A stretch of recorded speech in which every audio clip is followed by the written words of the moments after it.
If you struggle with friendships, you're going to want to hear this. Broken friendships hurt. And for those of us who grew up with trauma, it is so painfully common that no matter how much we like a new friend, we live in fear that sooner or later one of us is going to ruin the whole thing. And it holds us back from trusting and from feeling close to people. So here's the part that's hard to figure out. Is it them or is it you? Because that's part of trauma too, to feel confused about when you're tolerating bad treatment from people versus when you're being the difficult one and you're pushing another good friend away. My letter today is from a woman I'll call Ashley, and she writes, "Hello, Anna. I'm having trouble with a pattern in my life of difficult relationships that I would love your input on." All right, I've got my fairy pencil. I'm going to go through. I'm going to read what Ashley is telling me and circle things I want to come back to on a second reading. So let's see what's going on in her life. She says, "I know that I grew up in a negligent and emotionally abusive family with substance abuse on the part of both parents who divorced when I was young. I have many examples of CPTSD behaviors in my past, such as promiscuity, alcohol abuse, being triggered, strong emotional responses to situations that don't warrant them, and so on. I've spent many years looking into and learning about myself and have made a lot of progress, and I also have more work to do. Aside from the generalized neglect and abuse of my parents, I also have always suspected some other trauma that I don't have a clear memory of. A lot of my behaviors are indicative of someone who has been abused in a worse way, if you know what I mean. Although I have no memory of this. At this point in my life, age 53, I'm almost okay with not knowing the full story and instead focusing on the feeling of it and how it has affected my life. As a result of my background and a long history in my adult life of not understanding why I've made certain choices or why life felt so painful and defeating, I've often felt lonely and had difficulty forging healthy relationships, both romantic and with friends. I recognize that I have had a lot of people in my life that were not good friends or romantic partners and have come to understand this is a symptom of my hurt. I've allowed many people into my life without discernment, either because I was unaware of the unhealthy relationship dynamic or because I was afraid of being alone. Boy, you said it. Obviously, over time, these relationships fell apart. Here is my problem. My mother had a long history of allowing people into her life, enjoying and talking about her friendships with them, and then one day just foisting them aside, often for some trivial reason, from my point of view. I always felt that she just couldn't bear to get too close to anyone or deal with the challenges of being in a relationship with others, and so would come up with a, quote, good reason to push them away. Years ago, I had a friend tell me that she ended our relationship for this very reason. To her, I was inclined to push people away or dump friends, and she said she didn't want to be next. This surprised me and, of course, concerned me, and I've spent a long time looking at how that behavior might be at work in me as well. Here's the thing. The relationships that I could imagine she knew about and was referring to were, in my mind, good ones for me not to be in anymore. They involved poor boundaries, unkind dynamics, me playing small, mental illness, and so on. In other words, to me, they were very good examples of me crap-fitting myself to friendships that ultimately were not good for me. However, as I find myself at a crossroads once again, aching for just a couple friendships that are mutual, healthy, nurturing, I have this nagging feeling that my radar is not properly calibrated. Oh, that's very well put. I've gotten better at being more discriminating about who I let in, and I do think I have a capacity to accept the humanness of other people, as well as be realistic about the role they can play in my life. But I also wonder if I'm too hard on other people and too easily find reasons to not continue relationships with them. I will say that I'm on the cusp of this new way of being, and there are a couple of relationships that I have good questions about. But I don't know if I can trust my feelings that they are or aren't beneficial in my life. I have moments where I'm clear about it, but then others not so much. What do you think? And do you have a suggestion for how to feel more confident in the choices I make regarding who I let into my life and who I choose to keep at a distance? So I thought that was a beautiful letter. But then I wrote back to Ashley and asked her, I said, I like the question and I do get a sense of what's going on, but I think I need 2 or 3 brief but specific examples of friendships you ended, but you're not sure you should have. And she happily obliged. So she said, thank you for asking. And she said, while she never told me which relationships were the one that offended the friend, she didn't know which ones her friend knew about. And she had to imagine that she was talking about the following. So number 1, I had a next door neighbor, she says, with bipolar disorder, who hid her mental health history from me. We became close friends, shared meals and childcare, and while I noticed inconsistencies in the stories that she told about her life, I chose to ignore them because I was lonely raising my 2 children by myself. Oh, that's the first we heard of the kids. Okay. And happy to have someone close by who was so available to me. I get it.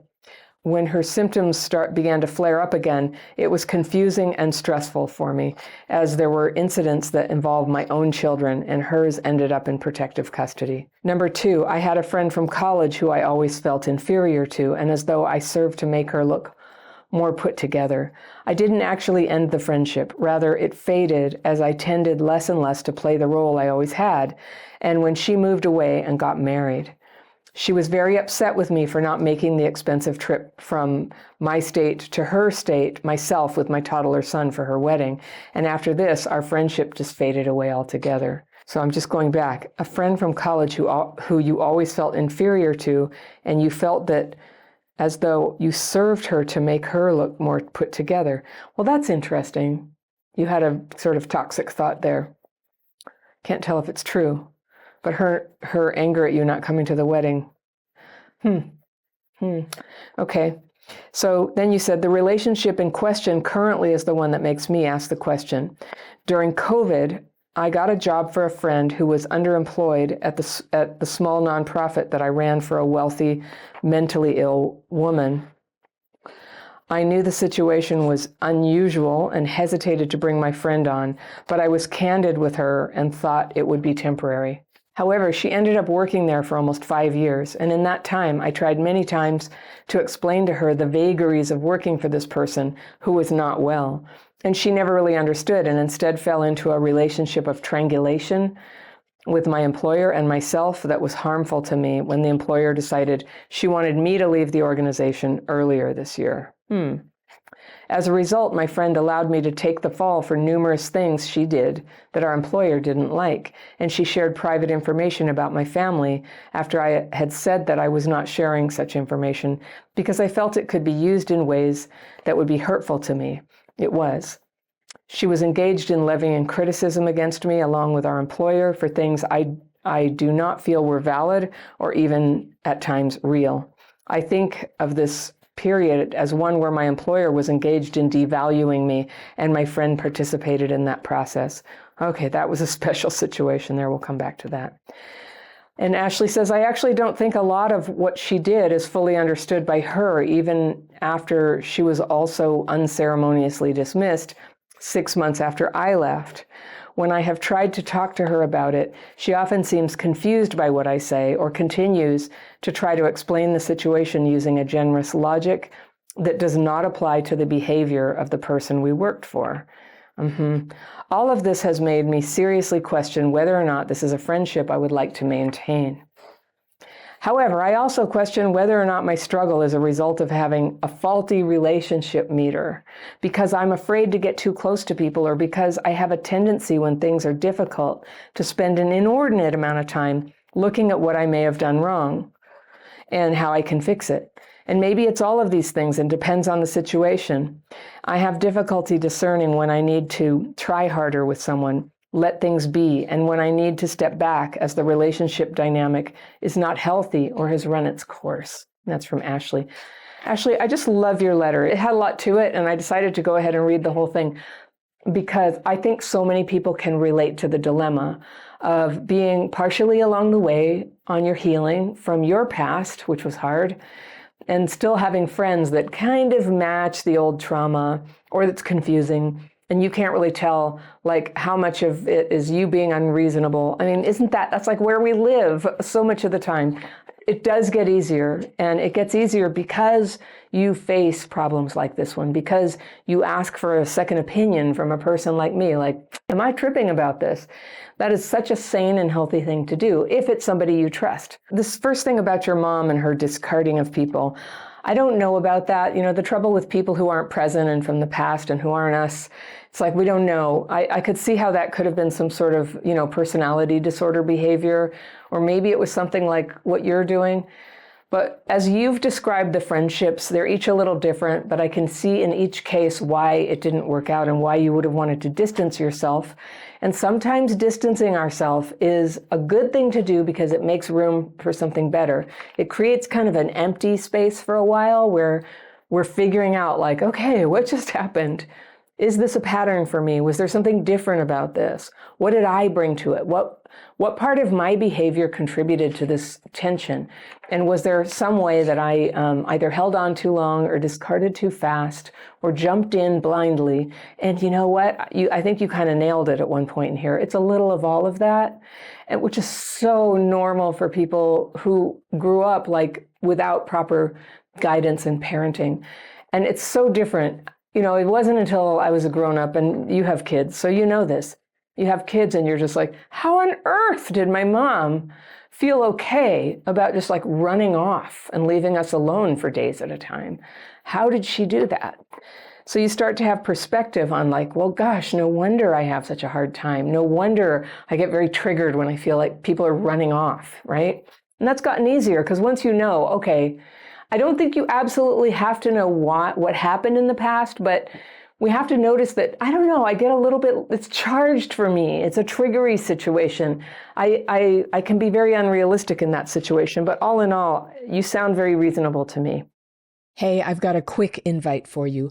I made a free daily practice course that shows you 2 simple techniques to calm the storm when you're triggered inside.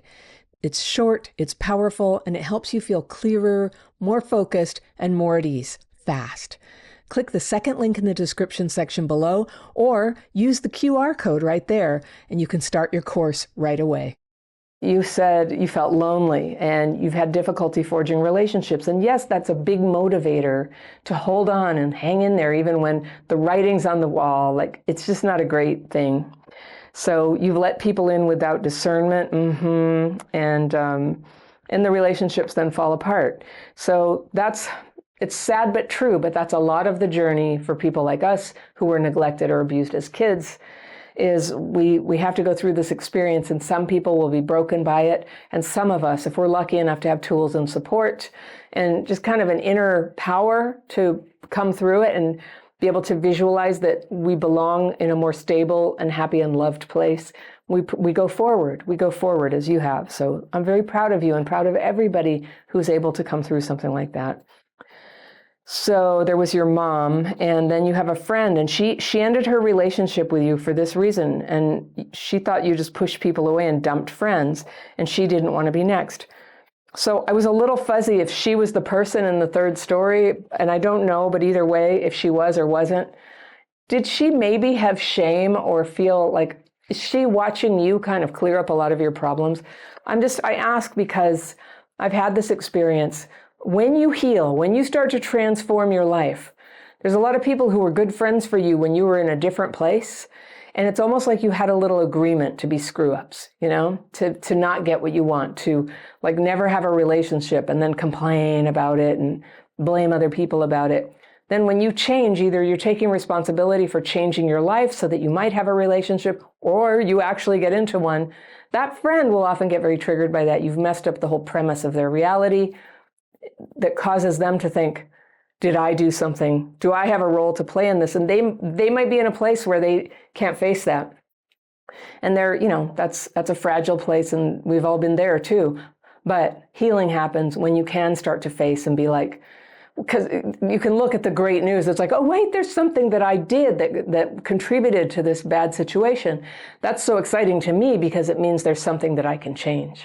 And so, you know, if I brought the problem, I can bring the solution. If somebody else brought the problem, chances are like this, that I can badger them or persuade them or threaten them into changing. I can't change them. And I definitely can't change stuff that happened in the past. I can't change that it happened.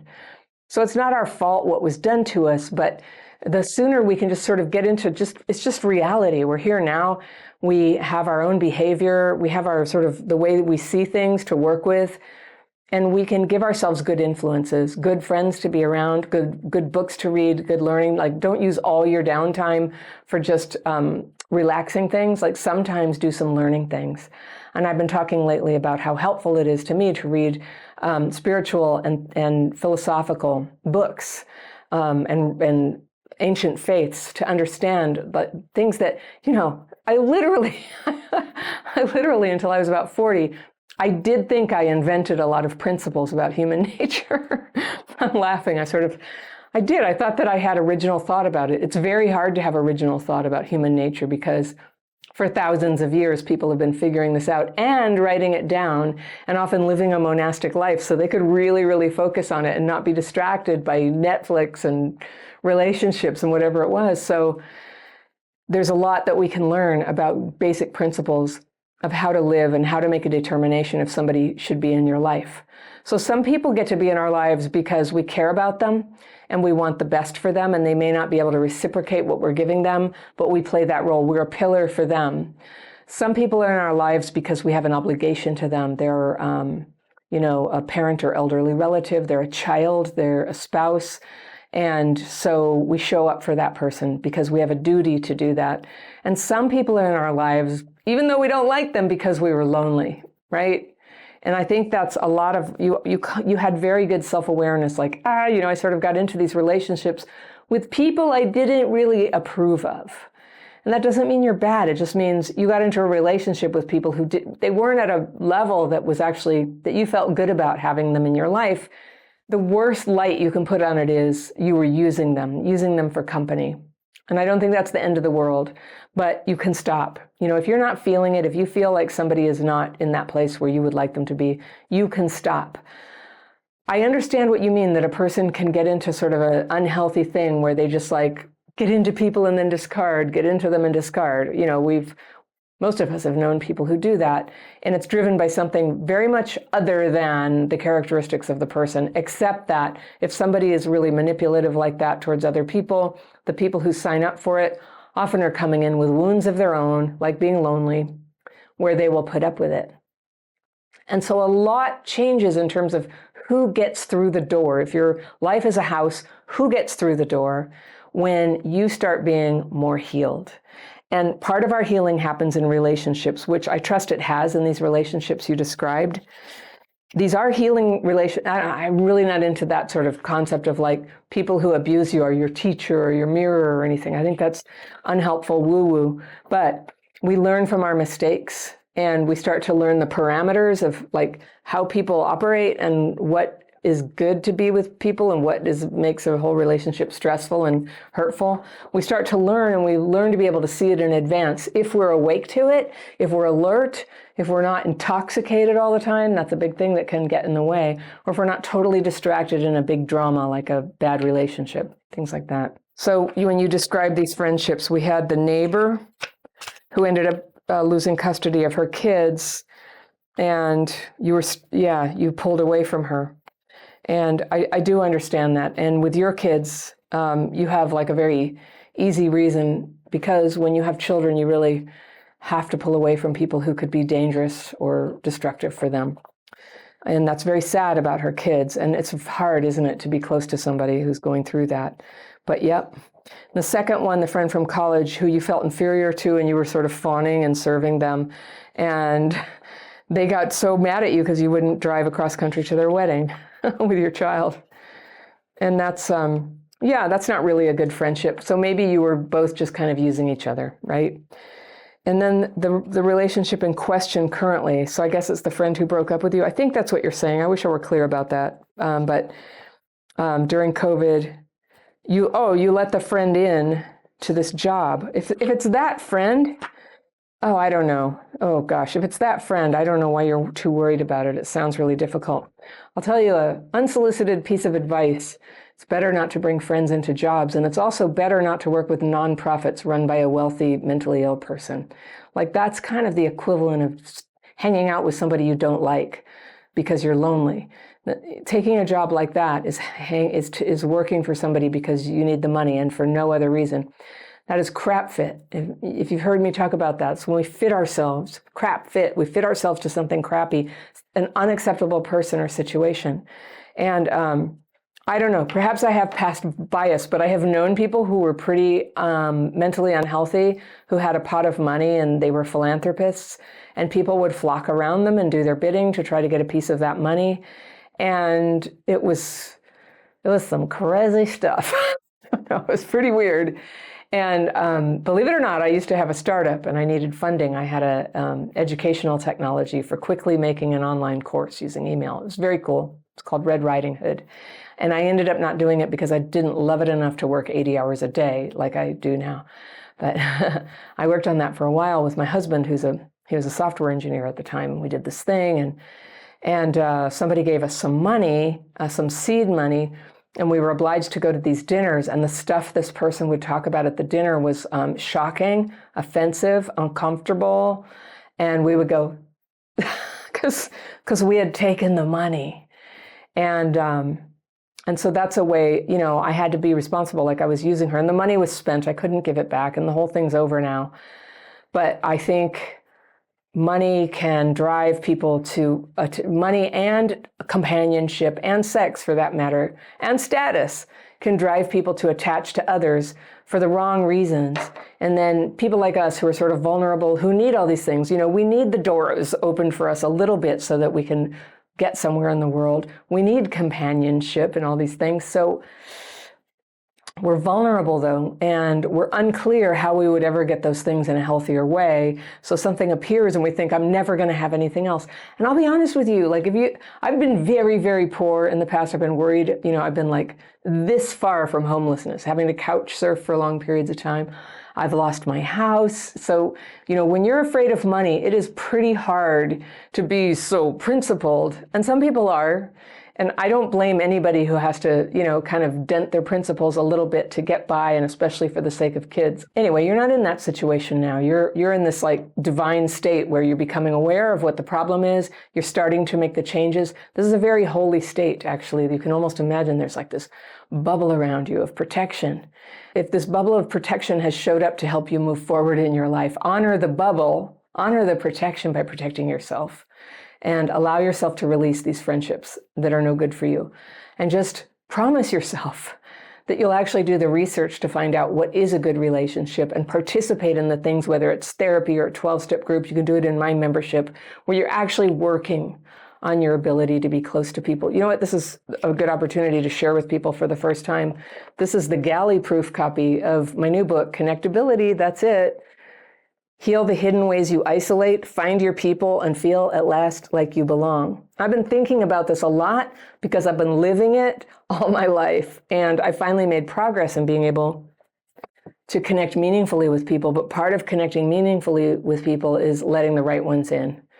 And sometimes it involves ending friendships with the people who don't fit. They just don't fit. When you do the work to get clear what your ideal life needs to be like, and not in like a big Cadillac pie in the sky way, but just like, I need to be with people I can trust, who get me, who are, who have my best interest at heart. That's what a friend is, by the way. A friend cares about your highest good and has gotten to know you over time enough to be able to meaningfully stand up for your highest good. We can't expect that from somebody we just met today, right? We'll do that too. Traumatized people, we're a little confused on the time required for these things, and we can get burned. So it takes time. We develop a friendship over time and test the waters and see.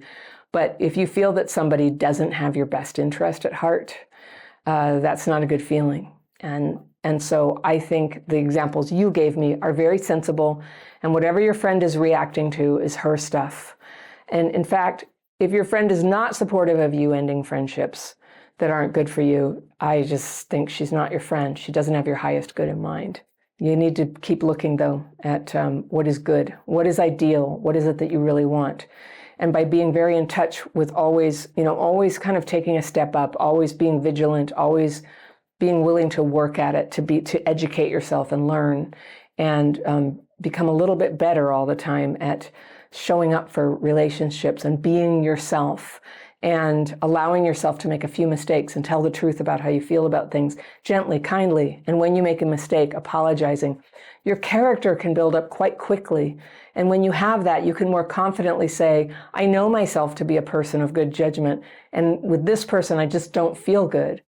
Hey, it's me, and real fast, if you're watching my videos and wondering if maybe past trauma is having an effect on your life today, I want to share with you a list of signs that what you're struggling with now might be connected with neglect or abuse in your childhood.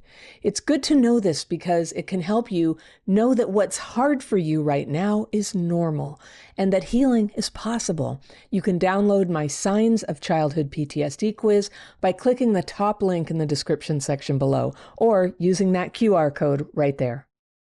My quick litmus test of people is, how do I feel after I hang out with them? I have this friend I adore, we sing together, and every time we get together, I just feel lifted up and happy. And I have some other people in my life where every time I see them, I want it to be a good experience. I keep thinking it's going to be a good experience, but I'm just exhausted afterwards. I'm drained, I'm depressed, or I feel vaguely ashamed of myself. Do you know that feeling? So the vaguely ashamed feeling is sometimes just the way it is to have past trauma until you've healed. But when I feel that now, I'm like, I don't know, I'm not grooving with somebody. That's not going that well. So you're going to develop discernment. You already used the word discernment, which I loved in your letter, that you got into relationships without discernment. It's coming now. The discernment train has come to town. And here you are working on it. And this is how we do it, through trial and error, with friction, mistakes, setting boundaries, giving it a try, learning to be honest and considerate and kind, and learning, always learning, and trying to fulfill our greatest potential. So I wish you luck.